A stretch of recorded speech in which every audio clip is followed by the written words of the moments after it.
Welcome to Idiots Talk Sports, our show unofficially sponsored by Fiverr Energy. I'm just going to spoil it for you. We're both drinking a berry today. Well, I was thinking about going with the not-so-classic blue raspberry, but unfortunately You didn't have any. You didn't, and we don't.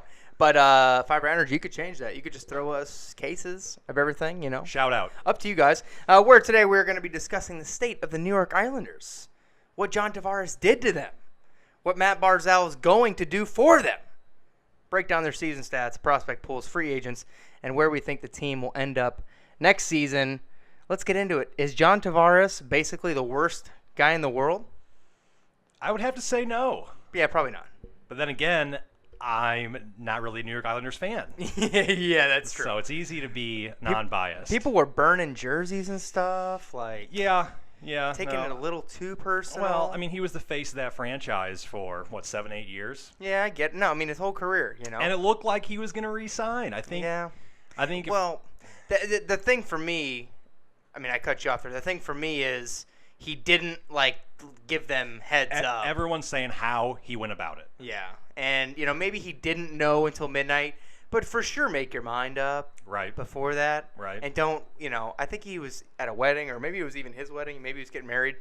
But, I mean, it just kind of seemed very hey, we're going to keep the drama high. Maybe his agent was Right. telling him, don't say anything to anybody. Well, that's true. I think it's one thing to go ahead and do what's best for you, what's in your best interest. But if you're going to do that, have some finesse about the way you go about it.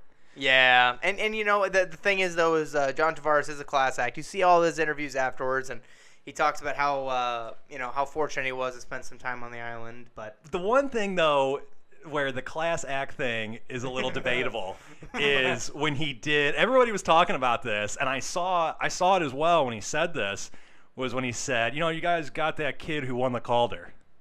Didn't even use his name. Yikes! Yeah, it was a little disrespectful. Maybe he was feeling a little pushed out. And did he mean it like that? He might just be like, oh, the kid who won the Calder. Knowing very well his name. Maybe he didn't forget his name, but it kind of looked like he may have forgot. Didn't he want to use Matt Barzal's name? Well, that seems like a bit of a slight towards Barzal for Right, sure. right. Oh yeah, don't worry, you got I mean, I didn't hear about that. Yeah. Dang. You can look it up. That's Yep. kind of disrespectful. And yeah, I mean, Matt Barzal. I mean, we'll dig right into him. I think he's better than we said it. I think he's better than John Tavares. I mean, that's a lofty goal. It's bold, but what he was able to do his Point per rookie game. year is something that, Sidney Crosby, Connor McDavid. I mean- were able to do their first year in the league. He's in some elite company, that's for sure. And let's not forget, Connor McDavid wasn't even able to play a full 82. I think he played 45 Right. half a Yeah. season. Barzal played a full 82 his rookie year and Kept had it up. 85 points. And I think he had a few big 5-6 point games. Yeah. But the thing is we watched a recap with Detroit, and it was like a shootout, and Barzal was in every play. yeah. I mean, he's that dynamic of a player where he's going to be an impact every time he's on the ice. And again, we've said this about Connor McDavid Yes. over in Edmonton, but like you just said, every time he's on the ice, something seems to happen. Worth the price of admission. Even if there's no goal on the play, it's still an exciting play. He Yes. always makes something happen every time he's out there. And hey, the kid back checks too. Yes. Which is that's right. Yeah, for a rookie, age 20, puts up all these points and is willing to back check. Look, he's no Nicholas Backstrom. He's not a Patrice Bergeron defensive wonderkin, but he tries hard. And he's got and I think a good comparison, I'm hopping all around here, but like Josh Ho's saying, very offensively talented, but his defensive game is zip zilch nada. He doesn't have a lot of care out there for the most part, which you kind of see. But Barzal's different. He is. And 85 points in a rookie year, in a rookie season is honestly unheard of. And in those games that we watched, you didn't see much of John Tavares. No. It's not like he's completely silent out there, but when Barzal's on the ice too, Barzal seemed to be in more of the play than Yeah. John Tavares did. keeping guys off the puck, skating harder than everybody else. I mean, making those beautiful passes. Like, he's got it all. Yeah. He's got it all truly, and I mean, that's the brightest spot. I mean, and he's got another 2 years on the entry level. You know, and he's a small kid. I mean, Little he's 6 guy, yeah. foot, 189, but by NHL standards, Little guy, yeah. that's small. It is. But he seems obviously really solid on his skates. He's a Yeah. great skater. You don't see him really get pushed around. Yeah. He, ducks and weaves really well. And Well, it looks like he skates, and I'm no skating expert, but he skates really low to the ground. He's got a very Yeah. bent over type, so he looks smaller maybe when he's skating than he actually is. And you know, with that, he's elusive. Yeah. He's one of those guys. He can squeeze by you on the boards, and he can make that last cut and get away from the big hit. Kind of like a Johnny Gaudreau, but with another 40 pounds and 4 inches. So, well, and you know, if we're going to talk about maybe one or two areas of improvement, one is obviously he's inexperienced. He's a rookie, which you're always going to be your first year in the league. You can't call how he's going to do next year. You can't. That's hard. It's hard to say, which that really isn't no fault of his own. It's just he's only been in the year for a league. But the other area, and again, this is something that most of these young players tend to struggle in the first few years that they're in the league, is winning faceoffs. Right. His faceoff percentage was a 42.6. Yikes. So pretty low. He's a winger. But again, I'm going to use him as an example again. Yeah. Connor McDavid, his face-off percentage the first few years in the league, I think even right now he's only at a 47-48. Yeah. And his first few years in the league, he was equally as low as Barzal. He was like a 43, whereas Barzal was 42.6. Yeah. So, I mean, with time, I think he'll be able to get that under control. And face-offs are so important because so much of the puck possession metrics go into winning draws. That's right. And it's tough to put a guy who's winning 40% of his draws out there on that offensive zone draw, because you kind of need to win that one on the power play. And that's where John Tavares really helped out. Yeah, and even though John Tavares wasn't far north of 50%, that's a noted difference. He was 10% higher in the dot, right, which is huge. So few guys can come in like an Austin Matthews and win 52% of their draws right away. 90% of these young superstars that are centermen do struggle their first few years in the dot. And understandably so, because you got a bunch of crafty guys, that are taking draws out there. And the rules change every year. I mean, now it's like the refs completely dictate when a face-off happens, and that's one of the biggest shams in the NHL right now, I think, is the refs not dropping the puck. I would agree. And nobody's here to see it makes a lot of people mad. Dude, it's funny. A lot of people notice that and get upset with that. It's so aggravating. Nobody came here to watch you drop the puck. We came here to watch these guys play, so for sure let the puck go. And I think they want to combat cheating and things like that, but I don't care. Whoever cheats the best wins the face-off. Okay, let's take into it well, like it's just gotten worse and worse over the years. Yeah, and but the thing is though, is the Islanders, they have a great and a very balanced offensive attack. Their offense on paper is great, and when you watch them, it's great too. I shouldn't just say on paper, but they're top heavy. I mean, I shouldn't say they're top heavy.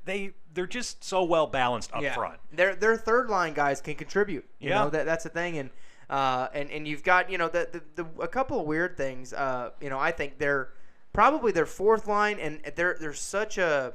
They've really gone all out. They've doubled down on the physical fourth and third lines. Like their top two lines and are going to be goaltending. Flash. Oh, we'll get into that later. The goaltending's an issue, but they've got Matt Martin, Leo Komarov, and Cal Clutterbuck.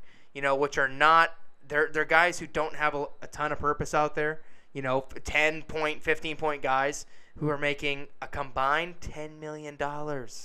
Those three guys are making $10 million. Well, and you look at those are their tough guys, but those are also their veterans. Yeah. Those are the older guys out there. And you do need some of that veteran leadership. Sure. In a young organization like the Islanders, because I would consider the Islanders to be pretty young. A lot of their top guys are younger. They've got a lot of primed guys. We're talking about a lot of guys 24, 25. That's true. Yeah, they do. And league average, I think, is 26 and a half, 27 years old. So, I mean, they are what appears to be a younger team. Yeah, and they're the good news is they're trending up. I mean, we've got to talk about their moves, their draft this year. Well, one cool stat talking about point depth. They had 9 players with 30+ points. Yeah, and 6 players with 40+ points. Yeah. That's a lot. It is. It's a good spread. It's a lot of production. It's a good spread of guys who are already there, already making it. And you've got 2 kids who may be challenging for a roster spot this year, Kiefer Bellows and Josh Ho-Sang. I don't know that Wahlstrom and Dobson will make it. Everybody was saying Dobson is an NHL-ready guy now. I don't think anything's come out about him signing a contract yet, and usually you would have seen that. If they thought he was ready, they would have probably already inked that deal, especially Wahlstrom, too. Both those guys haven't signed, at least not to my knowledge, at the time of this recording. And but with Josh Ho-Sang and Kiefer Bellows, both of those guys young in their 20s and ready for a new look. Josh Ho-Sang gets sent down because of hearsay with attitude problems and things like that, not getting along with management. Well, he's got new management and Barry Trotz. So Barry, I mean, we didn't even write down to talk about Barry Trotz here. Wins a Stanley Cup, says, "Hey, I need $5 million," and New York's like, "Hey, sold!" Right. And in a sense, I think it's great for Barry Trotz. Anytime I see a big contract for a player or a coach, you got to celebrate it because that's good for the sport. And it's great for the Islanders, not just because of what Trotz did last year, but historically, he's a great coach. He is a great. And that's the real thing here is you've got to think that, I mean, their defense doesn't look bad on paper. You've got, I think, 4 first-round picks, early first-round picks on their defense. They're prospects. But the problem is they're old now. They're not old. They're 25, 24, 23. But they are – the thing is they haven't made the steps that they need to make. And this team desperately needs to improve their blue line. Yes, and the leadership, I think, could have been the problem. You never know with stuff like that. Could have been. It could have been the problem. And Mitch Korn comes in as the Islanders' goaltending coach, which is huge. I mean, he's a Barry Trotz guy. And Mitch Korn, Philip Grubauer said that he credited Mitch Korn with all of his improvements as a goaltender. He said, Mitch Korn has done everything for me. How long did he work with Grubauer for? He was in there when Barry Trotz came over. He came over with Barry Trotz. So I think he had 3 or 4 years in the Capitals organization, and basically got to groom Philip Grubauer. And now he's a potential starting goalie in Colorado. So could we see? I don't know. Thomas Greiss is 32, and I think Leonard's 27. I was just going to say the thing with the Islanders are they don't have any young goaltenders. Maybe one. Well, Linus Soderstrom, but I don't know that he's 20. You do not want to rush a goaltender. So, do they have a 23, 24-year-old ready to come? No, they don't. And Linus Soderstrom is a very young kid, and goalie is, like, in my opinion, the most random position ever. I mean, you might have a guy that does great one year, and then, Thomas Greiss, great example. I think the year before, he had a 9.10. This year, he had an 8.92. I mean, what happened there? It could just be a mental game. It could be something about maybe his staff or his situation that he didn't like, and it's – goaltending is a strange position. It's very fair to say that the goaltending did not live up to even, I would say, par for what they can do. Halak and Greiss both had bad years. Halak is a statistically and he's a really good goalie, a really solid goalie statistically through his career. Has had a great career in the NHL. But how much of that too was due to how bad the Islanders' blue line was last season as well. The thing. They were last in the penalty kill in the league at 73%. Not good. I mean, that's like maybe a goal a game you're giving up on average on the penalty kill. Not good. No, you're not going to win a ton of games given when you're last in the league in the penalty kill. And weren't they last in 5-on-5 goals against in the league? Yeah. They gave up 296. So not only are they bad on the penalty kill, they're bad at full strength. But the thing is, they were 6th in the league on the power play. Yeah. They had over a 23%, and they were 8th in goals for on 5-on-5 with 264. The offensive talent is not to be doubted on this team at all. And the thing is, I don't think that Tavares is such a huge loss for this team. I really don't. I don't think it's as bad as it looks. No, certainly not, and especially with kids like Wahlstrom coming up. And they're going to need that extra cap space to sign a guy like Barzal in a couple of years. Do you pay? And what it comes down to for me is if they would have signed John Tavares to 12 times 8 or 11 times 8, I mean that hamstrings you so much. It does. For the next guy, the Barzal, because. Who would I rather pay? And this is very early to tell. He's had 1 season in the NHL. But if you were going to say he projects an extra 5%, growth over the next 10 years of his career, who would you rather pay $12 million to? Barzal. I think the big thing is if Barzal can just stay healthy. I mean, he did nothing his first year to think that he's not going to do this again. That's the thing. He's so dynamic out there. Yeah. He's so dynamic out there. He looks different than most of these young superstars, as does a guy like Connor McDavid, Austin Matthews. He's in that talk. The entire you mentioned this before. The entire play is quarterbacked off him. he makes the pass. He can bats hold the puck that. out of He here. can hold that puck for 15, 20 seconds Yeah. in the offensive zone. Yes. Just keep circling around the net, circling around guys. It's awesome. It's crazy to see. It's fun. It's like a game of shinny sometimes. It's like a game of pickup out there. He's just having fun, and he just so happens to score a goal or He make never the pass. seems to lose the puck unless he wants to dish it off. Nobody This ever is takes true. the puck from him, and it's crazy. He's not a big guy. He's Again, very slippery, very elusive. protects the puck well. It exactly, and the problem for this team is certainly goaltending and defense, and the rink situation Yeah. is so weird. I mean, who would want to split time at two different rinks? All right, guys, we got 24 games here and 24 games there. Or I Has think that in the history of the NHL? Has that ever happened to your knowledge? I don't know. I don't think so. But if it has, not anytime recently, that's for sure. And Barclays was such a bad idea, it wasn't even funny. It's not an NHL rink, you Right. know, and I saw a video. These guys were ranking the worst to best NHL rinks. Yeah. And Barclays was the worst rink. Oh, that's terrible, man. So- It was such a bad idea, and the people in Long Island didn't want that to happen. They liked their team where they were, and I think when attendance is low, you have to try something. But at the same time, it was not a good idea for them. Obviously, people are still not going to the games. And now they're thinking that by going back to the arena that used to not sell tickets, that people will start coming again when John Tavares left. And it's like, this team could be in for a tough stretch in terms of ticket sales and things like that, but for no good reason. I was going to say, with all that being said, though, this team is going to be a fun team to watch. Oh, 100%. Anytime Matt Barzal's on, and, again, this is an East Coast team. We're here in Estero, Florida, Toronto South. We get to watch these teams much closer. Mm-hmm. I'm not staying up till 12:30 only to watch Connor McDavid. That's it. Okay, I'm not tuning in to see Right. I'm not tuning in to see an Anaheim versus LA game. Count me out. Right. Okay, I'm not going to watch 60 minutes of 1-0 hockey. But we get to see Matt Barzal. The entertainment value Matt Barzal brings is huge. It's unreal, and they do have a couple of anvils. We talked about these guys a little bit. The Clutterbuck, the Boychuk, the Andrew Ladd, Matt Martin, not good contracts. Andrew Ladd making $5.5 million. People are mad that Tom Wilson's making $5.5 million. Who would you rather have? Right. Right. Andrew Ladd 4 years ago, sure, yeah, I'll take him, but he's 33 now. Mm-hmm. He's 33 this year, and I bet they wish they had some more money to devote to their defense and instead of these contracts, They are very heavily invested in that defense. They don't have any free agents for the next 2 years at least, and then I think it's 3, 4, and 5 respectively. They're very heavily invested But in these guys. I shouldn't say that, because let's see what they do this season. It That's could the have just thing. been a really bad season for their blue line and for their goalies. Let's see what they do this season. Let's not count them out. Trotz is going to bring in a whole group of guys, his whole team really, and that's what you see a lot of these coaches do. And like you said, is that the key? Is that what they need? Is could this be. these shakeups in management and coaching and all that?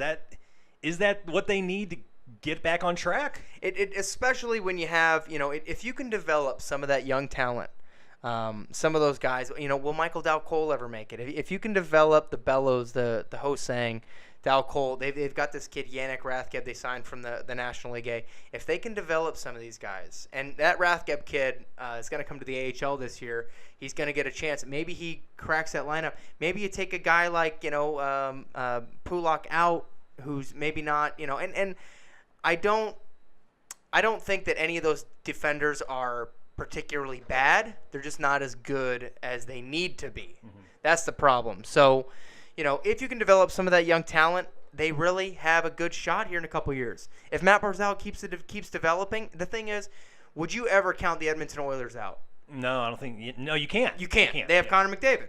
So it's like, do you count out the New York Islanders? No, you really can't, because they have Matt Barzal. That's the thing. With all this being said, will they make playoffs this year?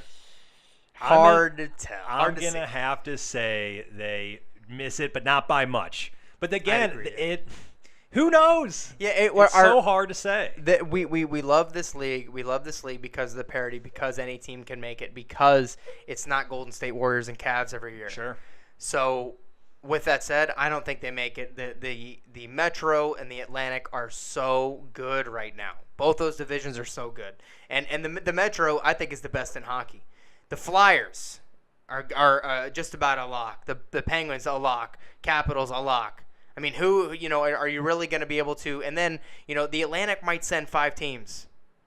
Yeah. You know what I mean? Yeah. So it's a very The competitive. Atlantic's become a scary division too. Has. Out of nowhere the past 5 seasons or so. And it's the Atlantic's a funny one because they're very top heavy and they're they've got a couple of guys in the cellars. They're thanks Ottawa, but it's a very competitive division and conference that they're in. So I don't know that they make the playoffs this year, but if the goaltending greatly improves and Grice has another 920 and Leonard can come up and provide a 9 or a 9-10 behind him and Barzal scores 100 points. This is going to be the year that paves the way for this team. That's exactly right.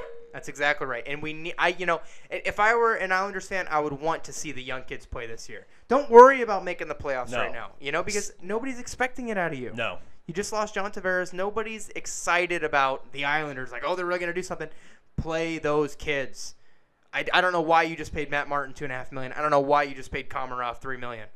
Play the kids. Let them play. Let this be like Toronto, and let the kids go out there, make their mistakes, score a couple points, and see where you're at the end of the year. But with that said, look, if you're a New York Islanders fan, tune in. You got Matt Barzal. Yeah. One of the most dynamic players in the league. Still going to be a fun team to watch, nonetheless.